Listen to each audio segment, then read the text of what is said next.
কল্লোল ও সুস্মিতার ৭০ নেপাল অভিযান।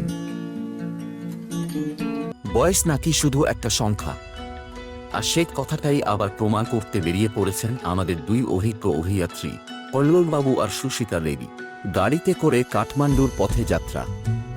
রাস্তার দুপাশের পাহাড়, নদী আর সবুজ প্রকৃতি দেখে সুস্মিতা দেবী মুগ্ধ। কাঠমান্ডু পৌঁছে হোটেলে চেক ইন। কিছুক্ষণ বিশ্রামের পর বেরিয়ে পড়লেন শহর ঘুরতে।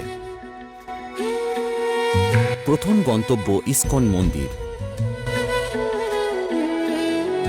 ভক্তিময় পরিবেশে দুজনেই বেশ শান্ত।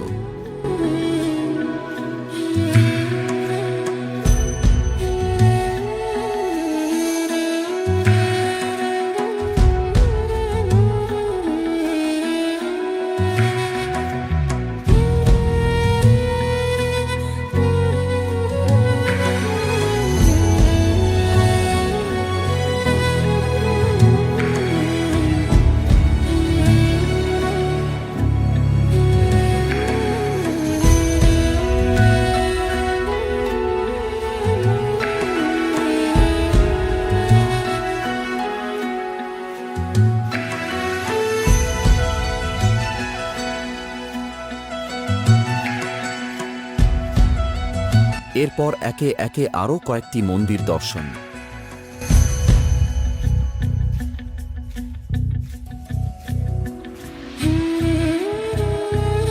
ইতিহাস, সংস্কৃতি আর আধ্যাত্মিকতার মাঝে হাঁটতে হাঁটতে সুস্মিতা দেবী বললেন, এত সিঁড়ি আগে জানলে হাঁটুর ব্যায়ামটা আরেকটু বেশি করতাম।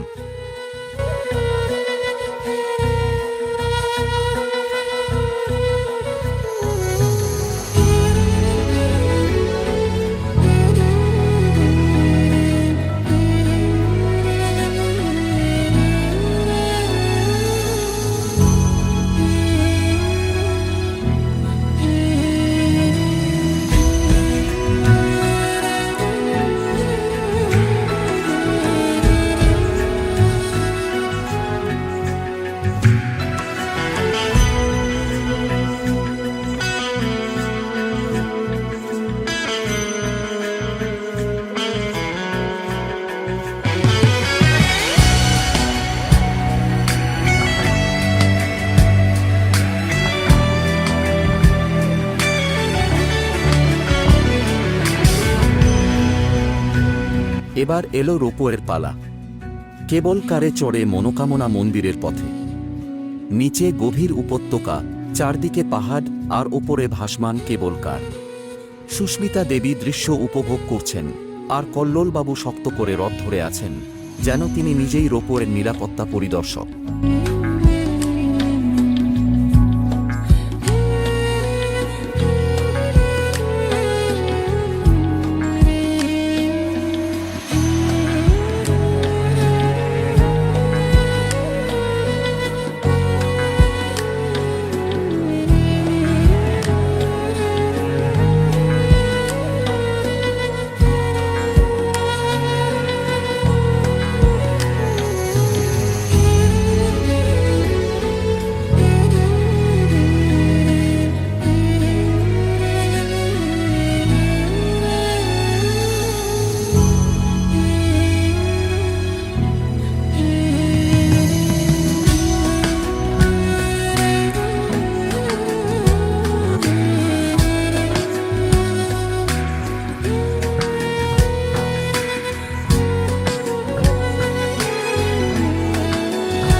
মনোকামনা মন্দিরে পৌঁছে দুজনেই ভক্তিভরে প্রার্থনা করলেন। কে কি প্রার্থনা করলেন জানা যায়নি, তবে সন্দেহ করা হচ্ছে কল্লোলবাবুর তালিকায় ছিল সুস্থ শরীর এবং কম সিঁড়ি।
দর্শন শেষে সড়ক পথে ফিরে আসা। পাহাড়ি রাস্তার সৌন্দর্য উপভোগ করতে করতে কখন যে গল্পে হাসিতে সময় কেটে গেল টেরই পাওয়া গেল না।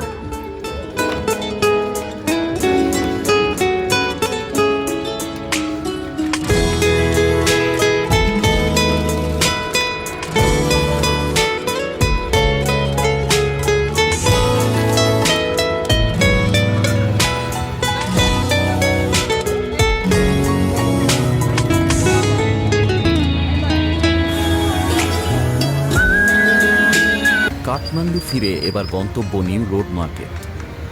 বাজারে ঢুকেই সুস্মিতা দেবীর চোখে ঝিলিক, আর কল্লোলবাবু বুঝে গেলেন এবার হাঁটার পালা তাঁর। দোকান থেকে দোকানে ঘুরে বেড়ানোর সময় তিনি ধীরে ধীরে উপলব্ধি করলেন যে পাহাড়ে ওঠা হয়তো বাজারে শপিং করার চেয়ে সহজ ছিল।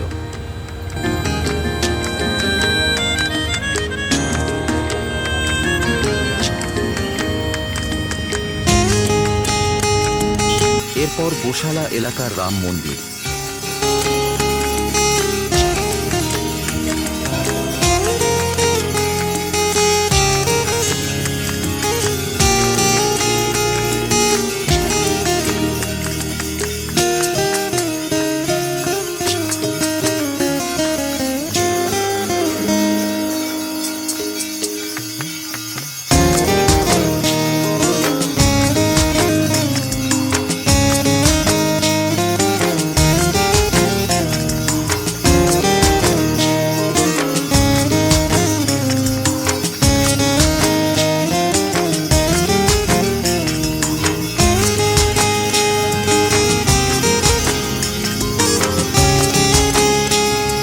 শান্ত পরিবেশে কিছুটা সময় কাটিয়ে তারা শহরের আরেকটি ঐতিহ্যবাহী আকর্ষণ ঘোড়ার গাড়িতে চড়ার সুযোগও হাতছাড়া করলেন না। ঘোড়ার গাড়িতে বসে কল্লোলবাবুর মন্তব্য, এটাই আসল সিনিয়র সিটিজেন স্পোর্টস কার। দেখতে দেখতে শেষ হয়ে এলো তাঁদের নেপাল সফর। বর্ডার গেট দিয়ে ফেরার সময় দুজনের মুখেই তৃপ্তির হাসি, কারণ এই সফর শুধু পাহাড়, মন্দির আর বাজার দেখার গল্প নয়, এটি ছিল প্রমাণ যে কৌতূহল, আনন্দ আর ভ্রমণের নেশার কোনো অবসরকাল নেই। বয়স 70 পেরিয়েছে ঠিকই, কিন্তু পরের ট্রিপের পরিকল্পনা ইতিমধ্যেই শুরু হয়ে গেছে। কারণ জীবনের সবচেয়ে সুন্দর স্মৃতিগুলো তৈরি হয় তখনই যখন আমরা নতুন পথে হাঁটার সাহস রাখি।